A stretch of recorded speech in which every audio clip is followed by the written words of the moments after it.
Toronto's anti-racism rally came in response to a white police officer being acquitted for shooting an unarmed black 18-year-old to death in Ferguson, Missouri. We gotta tell the Toronto Police Service to stop hurting black bodies. These protesters say African Canadians face racism and police brutality, listing unarmed black people who've been killed by police in the Toronto area. September 24th, he was murdered, shot 4 to 5 times for no reason. The SIU still hasn't given us any answers. Peel Regional Police still hasn't given us any answers. Every time we hear a verdict like this, every time it's a reaffirmation of something that's hard for us to admit, that like black lives actually are not valued. Officer Darren Wilson was found not guilty in Michael Brown's death by a grand jury.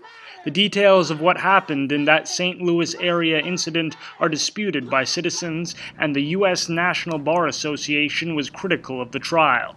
Black folks know that what's happening to them is not okay. We gotta call for a complete and utter elimination of police violence.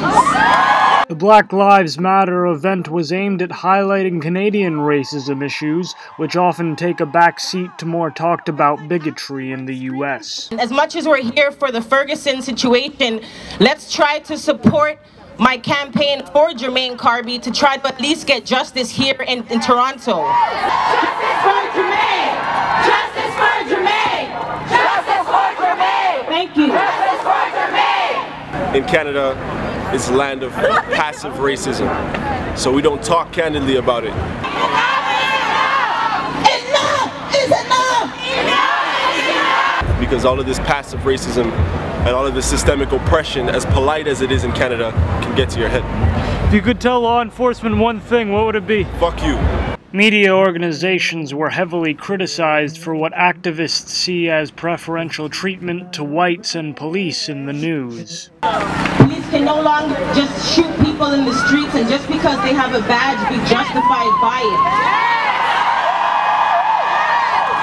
it. How can we avoid this in the future? I would say organizing, making sure that there's like different systems instated, because like the system wasn't built to really protect everybody.